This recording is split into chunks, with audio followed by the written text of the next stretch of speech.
Boy Carcino here.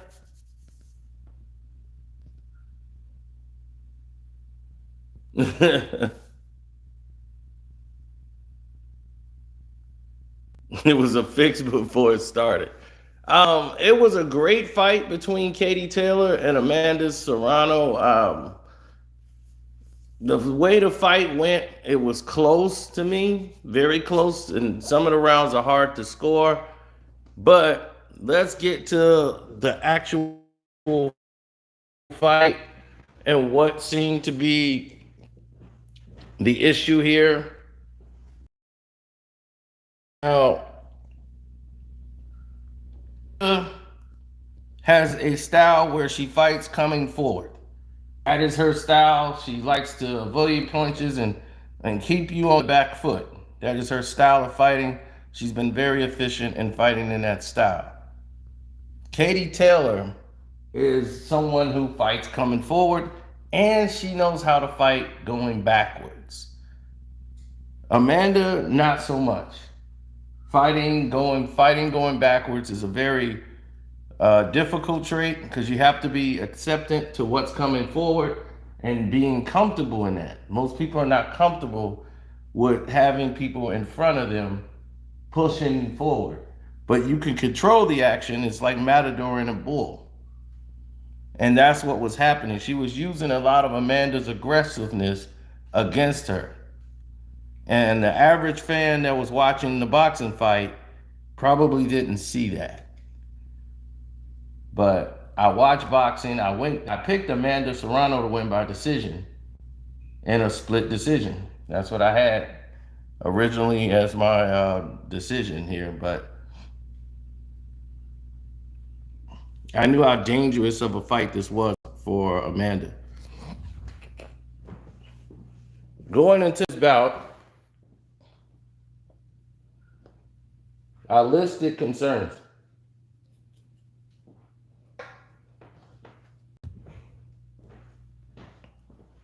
And my concern was clear. My concern was the actual, I would say,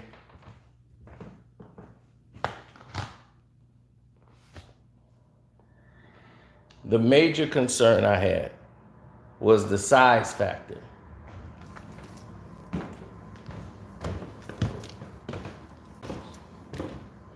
Thank you, and hit the like button, please. The size factor. That was my concern. Amanda's naturally smaller. She was fighting at lighter weights. She's moved up in weight considerably. Katie Taylor is very solid at this weight class. And that's going to be a very telling thing in the fight.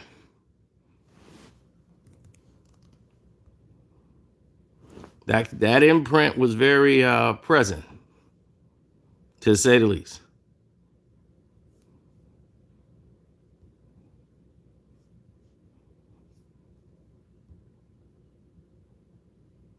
I love Katie Taylor. I love her fighting style. Love Amanda's fighting style. What we got was a great boxing match. Wasn't female boxing, wasn't male boxing. What we got was a great boxing match. Wasn't female boxing, wasn't male boxing. What we got was a great boxing match. See that? See how it echoes?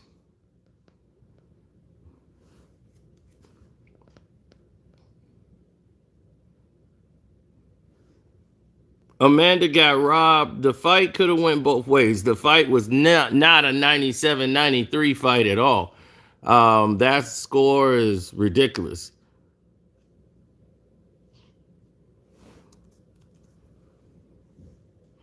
But if you gave the fight to Taylor, I understood.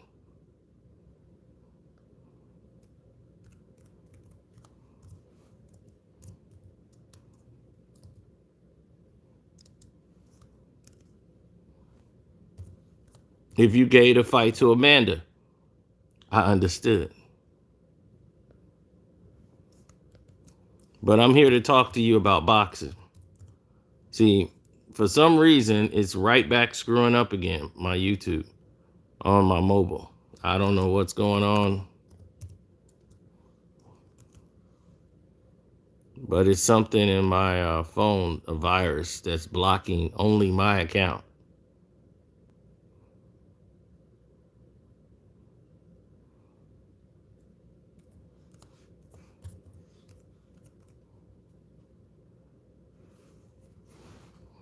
Well, everyone wants the rematch because they feel that, of course, we going into this, we all knew, oh, bullshit. That just pissed me off. Hold on. Going into this, we knew one thing. This was going to be the toughest fight in both of their careers for each person. So boxing won last night.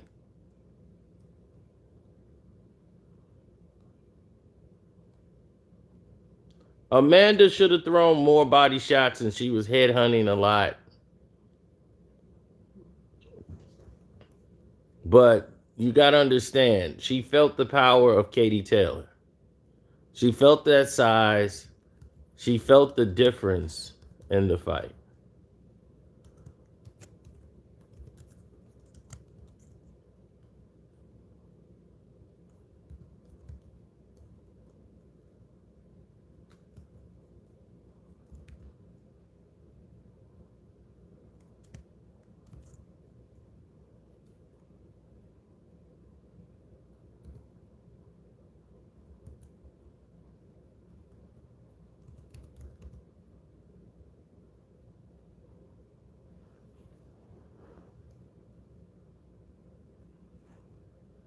Well, when you get to the fight and you start to look at it for what it really is, it becomes a different thing altogether.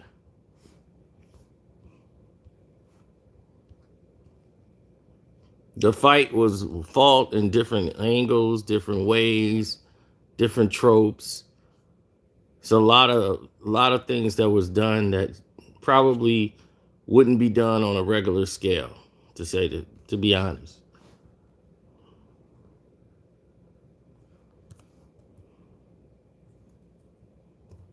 From the first round, Amanda was, basically picking her spots, and Katie was timing her coming in.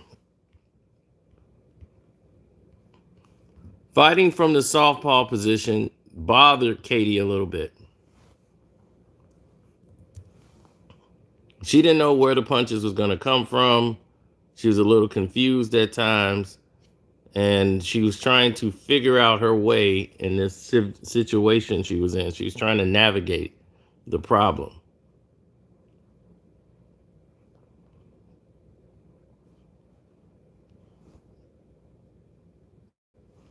So, right, she decided to use her physicality to rough up Amanda, being more physical than her. That's her angle, to get her off her squared, and she was countering with powerful shots, letting Amanda Serrano walk into bombs. But Amanda was catching her with those straight lefts by using that jab, boom, boom, and then countering with right hooks. The right hooks was very effective, but she needed to implement more body shots, I thought. I'm saying to myself, like, man, why don't she go back to the body? It would have that left to the body would have been more sufficient, and she probably would have stopped Katie had she dedicated that a little bit earlier. It worked when she was doing it because Katie was paying her back to the body because she didn't like it also.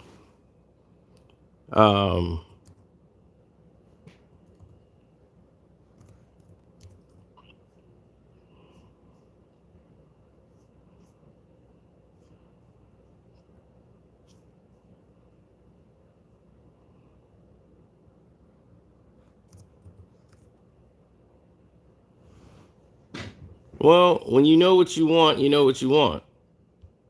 If you don't know what you want, then you don't know what you want.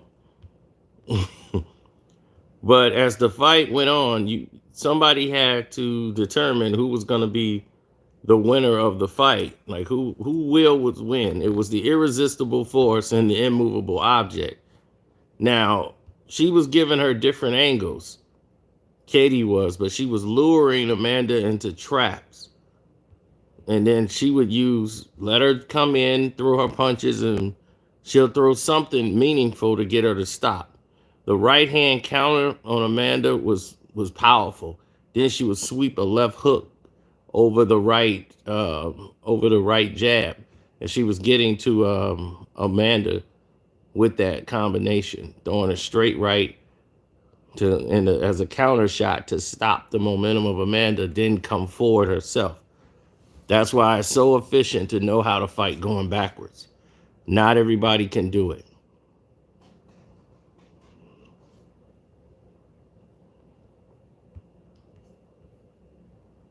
Not everyone can do it.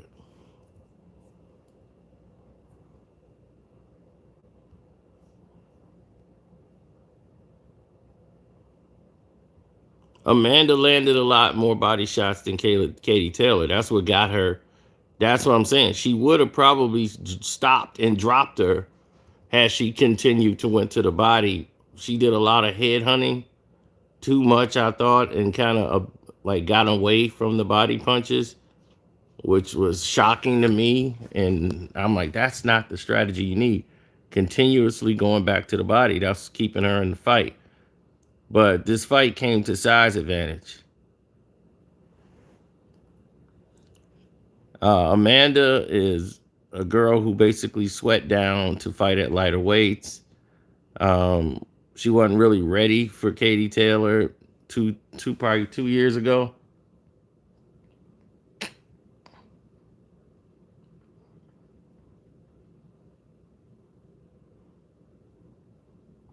She's ready now.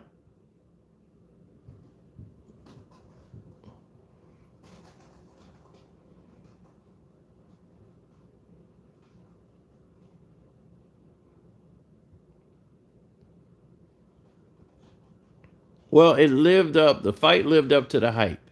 And this is what I've always wanted for female boxing. You got males and more than females are talking about it as a actual fight. They're not saying two women boxers. They're saying the fight. They're talking about the actual fight. They're saying Katie Taylor, Valdes. And I was like, look at this. Not one person is really talking about these being two women fighting. And that's what you want. And that's how the sport grows.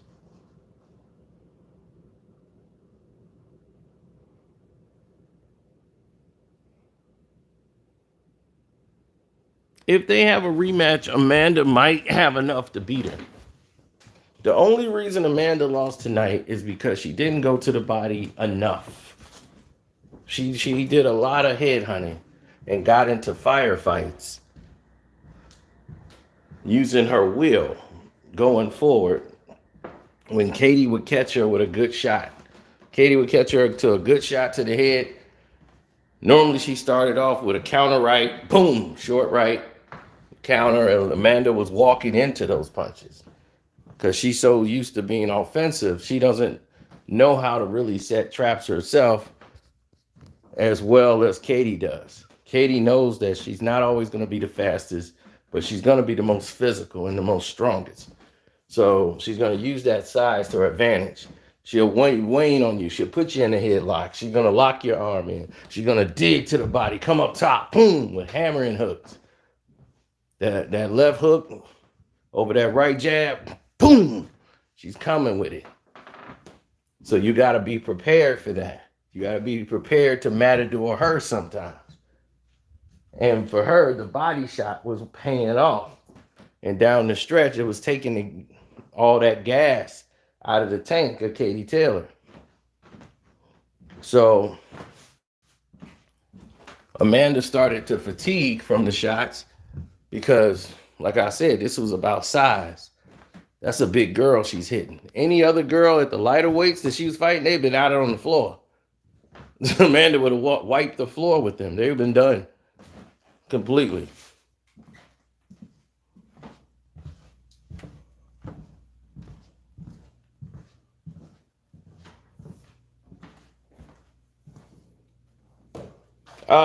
That's a good fight, but Clarissa to me wasn't on the level of these ladies here yet.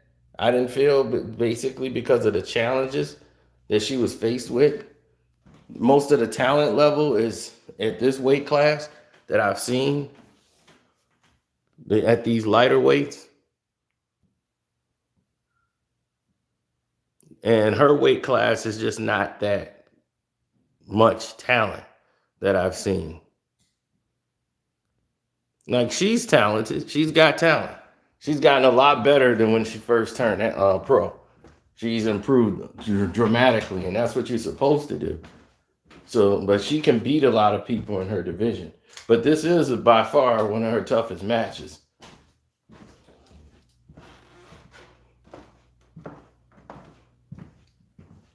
But most of these girls are just all power. They don't know how to finesse it. And they're kind of stiff. And Clarissa has movement, lateral movement that can get her to spots. And then she has some pop too. And they gonna, say you just can't walk in there. She'll hit you.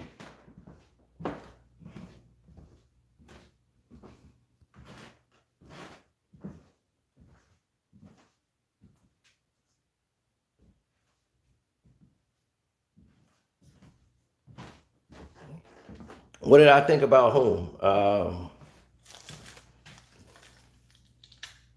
Michael who? Oh, no. It was a lot of differences in the fight. Completely like ebb and flow, which made it exceptionally great.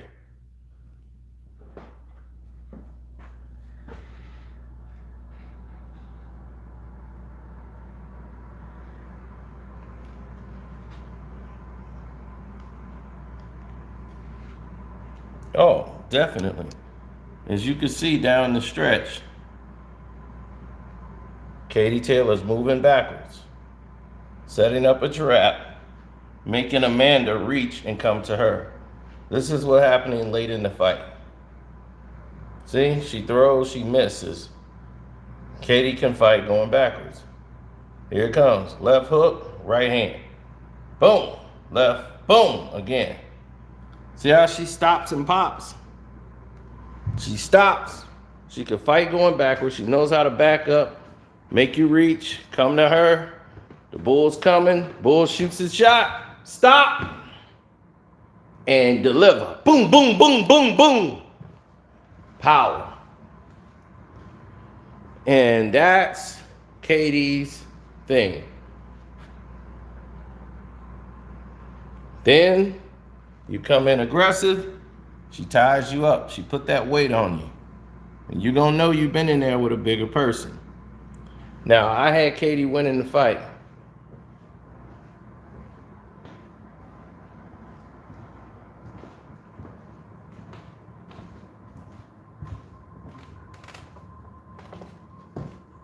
What was it, like 96, 94? I had her winning it by 1 round.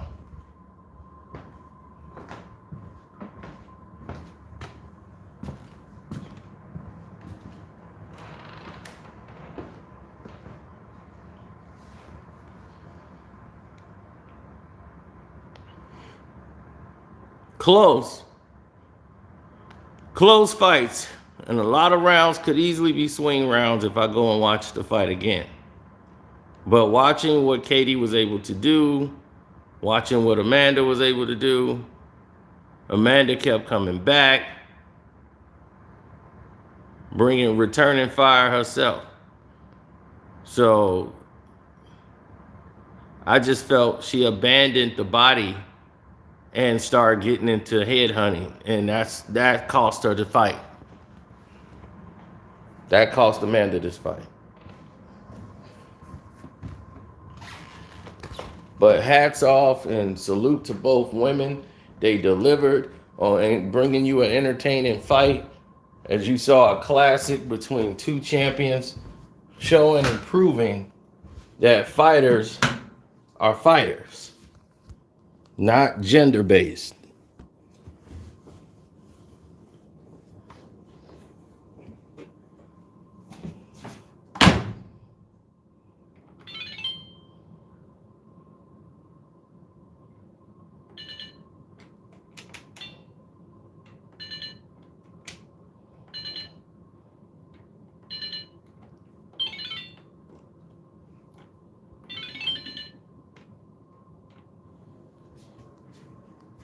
Well, you have people from New York,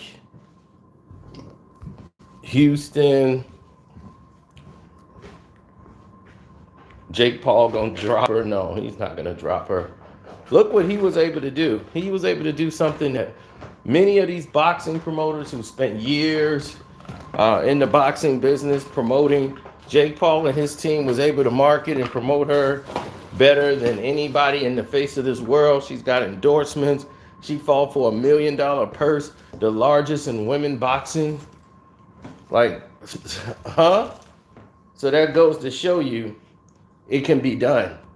But when you have a bunch of misogynistic people in charge who only see gender and don't see skill, determination, the work, it's only so much you can do.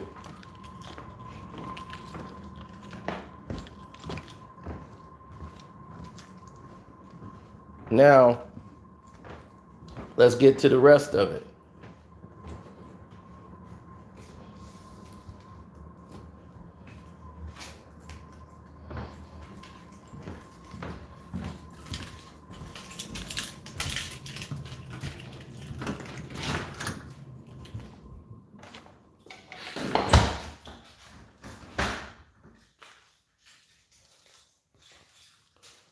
Because it must be said, though it hurts to say.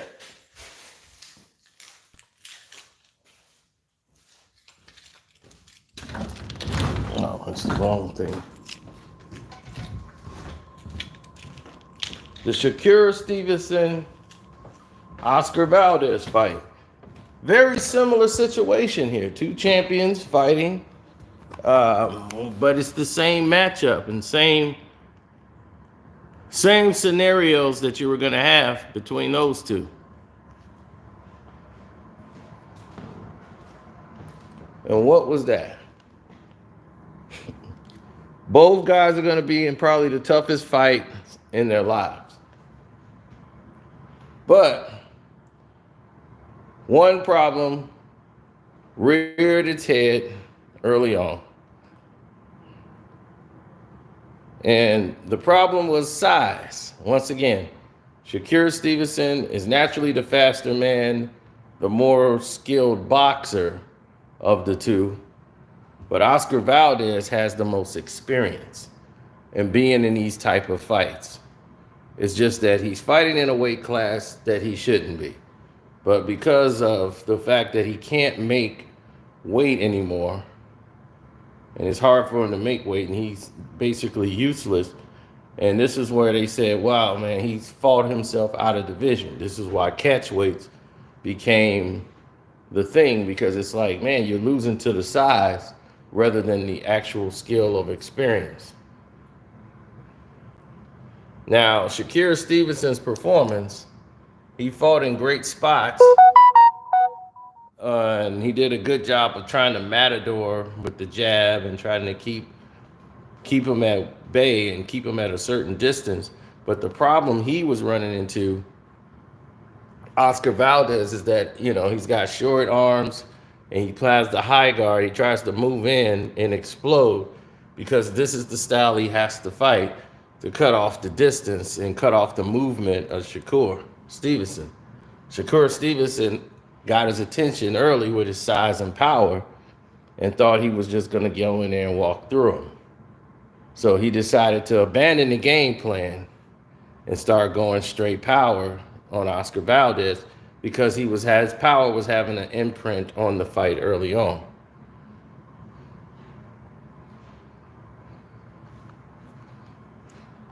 So instead of sticking with the game plan, Stevenson stood right in front and was delivering punishment. This helps Oscar Valdez because now you're coming into his wheelhouse. That's what he wants you to do. Because now you shorten the work he has to do. And by you standing in front of him, he can go to your body. And Valdez started throwing a right hook to the body every time Shakur Stevenson tried to rotate to his right. The right hook to the body was coming. And then here comes the left hook to the body, was coming. And then here comes the right hand. Boom, left hook to the body, then the right hand. He wasn't letting him get out for free. Letting him out the back door. So that started to change the complexity of, hey, we might have a fight here. And then Stevenson went on his bike and started listening to his instructions.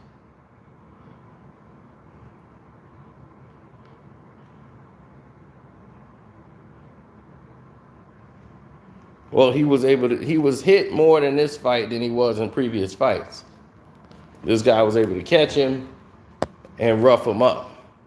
That's why for him fighting people at this weight class, like guys his size, he would have had a rougher night tonight.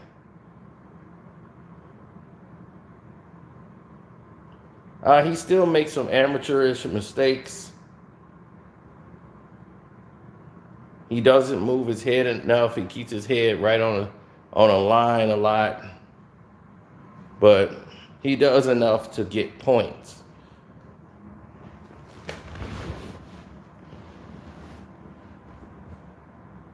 But these styles will grow him up. But he's a tough kid. He could take some shots. But these are smaller guys. Like Valdez is not a big puncher at this weight class.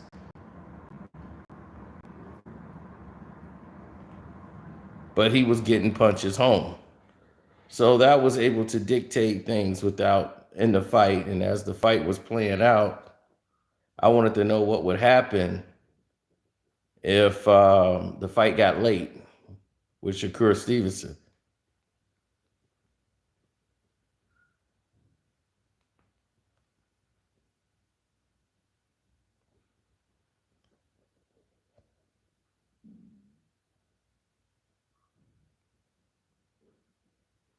Well, for your own benefit, you shouldn't want to have anything come in and disrupt the ebb and flow of what you're doing as far as boxing. Whatever you do in boxing, it should be fluent. Shouldn't have any problems in between. It should flow like water. And if it's not flowing like water, then there's some problems there that probably need to be addressed.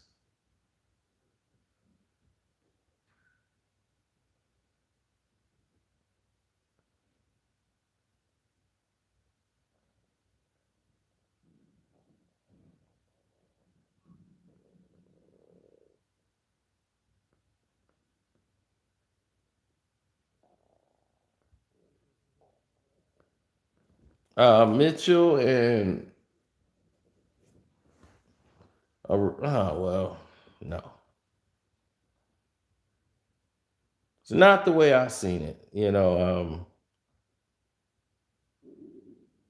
The fight turned into different levels at times because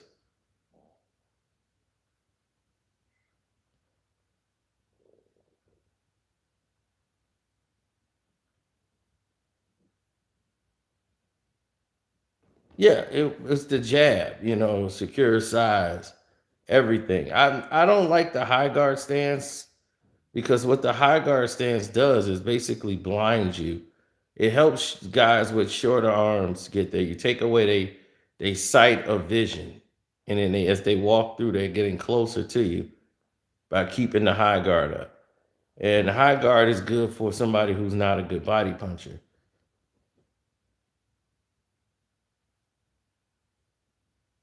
And you could disguise your punches a lot different. But to me, you could fight in different, virages, in that style. But I wouldn't base my whole entire offense off of that style.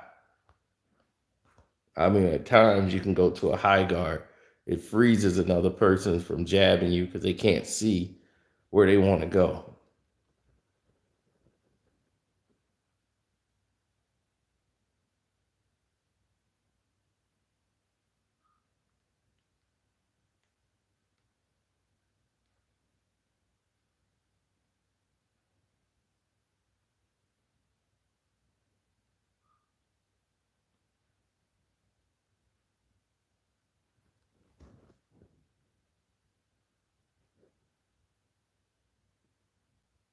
No, thank you.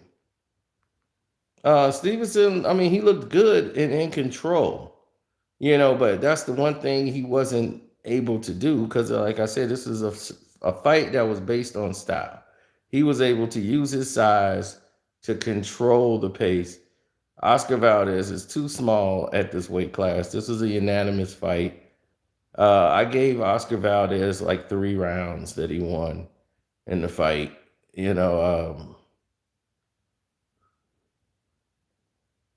lot of fight in him. But I gave him like 3 rounds. I had it unanimous for Shakur Stevenson. He did get hit a lot more in this fight than he did in the previous fights. He was getting caught a lot. Then he got on the bicycle. So the fatigue factor is there, and I worry about him fighting guys his size with experience in this weight class. He could run into some trouble because you ain't gonna be able to just do this to everybody else.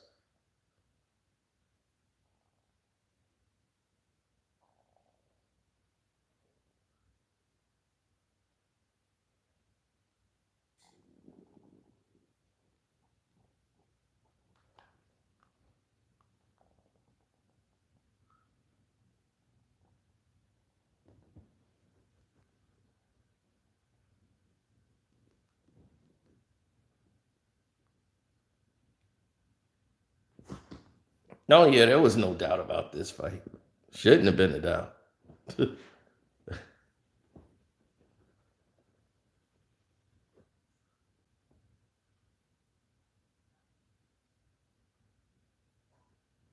I never understood why people did those things, man. Like adjustments need to be made in fights. Like people think Floyd just go out there and shoulder roll all the time. He don't do that. Floyd Mayweather don't shoulder roll or just come out and I'm just gonna shoulder roll the whole fight. He don't do that. He'll fight in whatever style he need to. He didn't use the shoulder roll at all against Zab Judah. Zab knew how he fights. He know the shoulder roll. He knew exactly what Floyd would do, how he would do it, the whole nine, right? So to counteract all of it,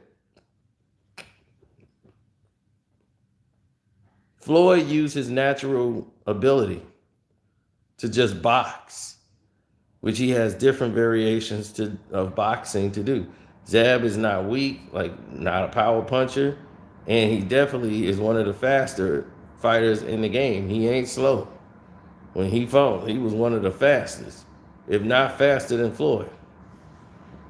So it became a case of timing and skill and ability.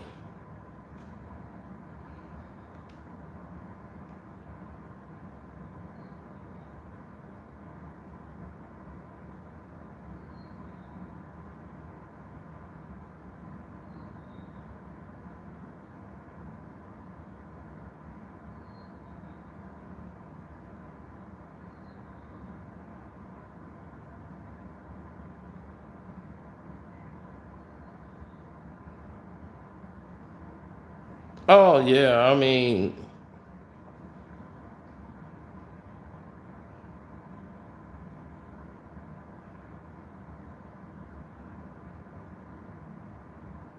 right. I mean, Valdez has got heart. He's got a lot of heart because he's really fighting out of his weight class. And it was clear to see that normally this fight wouldn't have probably took place. It would have had to take place at a catch weight because Oscar Valdez can't fight at this weight class. It's just not making any sense that he's even attempting to fight at this weight class. It's like he's fought himself out of the division. You know, like back in the days, fighters didn't have the opportunity to do these catch weights. So a guy who was 140 pounds, going up to 147 is like, that's a 7 pound difference. So if you fought another small guy at 140, then yeah, then you're basically in an even fight. But if you're fighting guys who are naturally at 147, meaning they walk around at 160, 164 pounds, and they sweat down to 147 to do the fight, you're going to be in there with a whole different monster.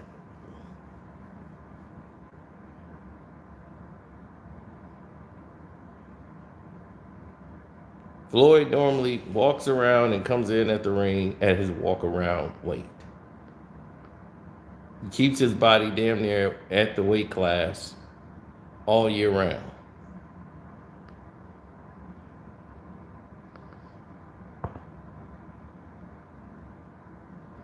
Who could beat Stevenson?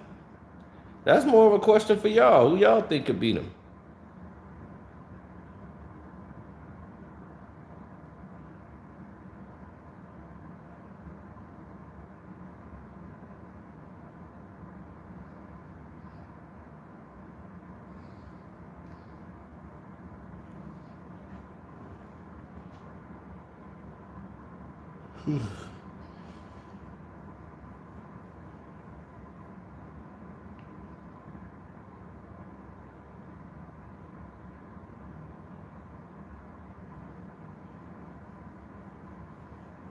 Easily the toughest fight in Katie's career.